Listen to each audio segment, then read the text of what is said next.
नमस्कार। आज हमारा विषय है सर्वनाम। आइए विषय पर चर्चा करते हैं। सर्वनाम। सर्वनाम क्या है? सर्वनाम दो शब्दों के मेल से बना है। सर्व जोड़ नाम। इसका क्या अर्थ होगा? सर्वनाम अर्थात सब का नाम। संज्ञा का शाब्दिक अर्थ क्या हुआ? सबका नाम। आगे इसकी परिभाषा को देखते हैं। समस्त संज्ञा शब्दों के स्थान पर, समस्त संज्ञा शब्दों के स्थान पर जिन शब्दों का प्रयोग किया जाता है उन्हें ही सर्वनाम कहा जाता है। फिर से एक बार परिभाषा को देखते हैं। समस्त संज्ञा शब्दों के स्थान पर जितनी भी संज्ञा शब्द हैं उनके स्थान पर जिन सामान्य शब्दों का प्रयोग किया जाता है उन्हें ही सर्वनाम कहा जाता है।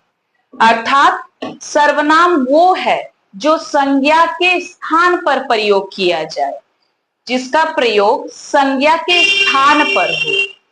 जैसे यह, वह, मैं, तू, आप, ये सभी सर्वनाम हैं। आगे सर्वनाम का प्रयोग। सर्वनाम का महत्व क्या है? हिंदी व्याकरण में सर्वनाम की आवश्यकता क्या है? आइए इस पर चर्चा करते हैं। सर्वनाम क्यों जरूरी है? संज्ञा तो पहले से ही उपलब्ध है। सबका नाम ही संज्ञा है, नाम ही संज्ञा है। किसी का भी नाम हो सकता है, वह संज्ञा है। लेकिन उसके स्थान पर सर्वनाम का प्रयोग क्यों आवश्यक है? क्योंकि वाक्य को क्या करता है? सर्वनाम सुंदर बनाने का काम करता है। वाक्य को सुंदर करता है, सुंदर बनाता है। साथ ही साथ वाक्य में संक्षिप्तता लाता है, वाक्य को छोटा करता है, संक्षिप्त बनाता है। साथ ही साथ पुनरावृत्ति अर्थात दोहराव की स्थिति को कम करता है, बार बार एक ही शब्द के प्रयोग को कम करता है। पुनरावृत्ति को रोकने के लिए ही सर्वनाम का प्रयोग किया जाता है। तो यहाँ हमने क्या क्या जाना? सर्वनाम का प्रयोग क्यों जरूरी है, क्यों आवश्यक है?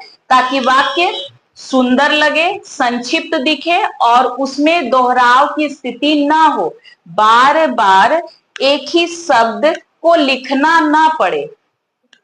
पुनरावृत्ति को रोकने का काम सर्वनाम करता है। एक उदाहरण के माध्यम से इसे समझते हैं। एक उदाहरण है यस ने। अगर हम मात्र केवल सिर्फ संज्ञा शब्दों का ही प्रयोग करें, उस स्थिति में क्या होगा? सर्वनाम ना हो। उस स्थिति में वाक्य कैसा दिखेगा? यस ने यस की मां से कहा, हे यस की मां। इससे आगे भी अगर वाक्य बनाएंगे तो वहां पर सिर्फ जब हम संज्ञा का ही प्रयोग करेंगे तो वाक्य कैसा लगेगा? बोझिल, बड़ा, उबाऊ लगेगा, देखने में भी सुंदर न लगे। यस ने यस की मां से कहा, हे यस की मां। यहां केवल संज्ञा है, यस, यस, मां, यस, मां, केवल यहां संज्ञा है। अब यहां हम सर्वनाम का जैसे ही प्रयोग करते हैं तो देखिए वाक्य कैसे हो जाता है। यस ने यस की मां, चूंकि ये यस की मां है तो यहां हम सर्वनाम लगाएंगे अपनी। यस ने अपनी मां से कहा, हे यस की मां है तो हे के बाद हे कहा, हे मां। यस की हट जाएगा क्योंकि ये संज्ञा है।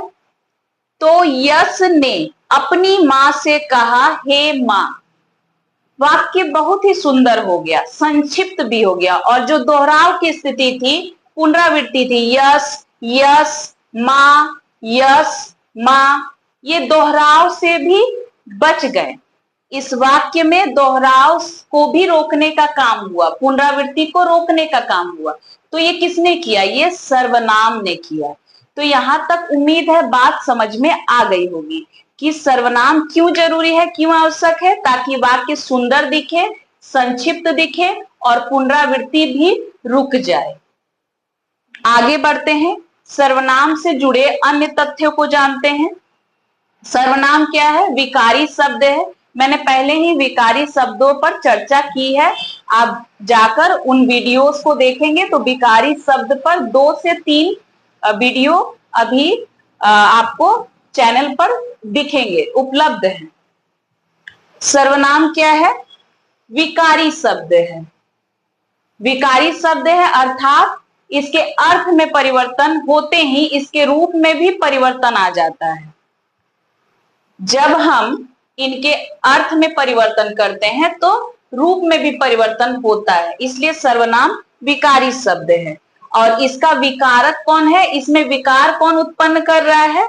वचन और कारक के कारण इसमें परिवर्तन होता है। इसका रूपांतरण किसकी वजह से होता है?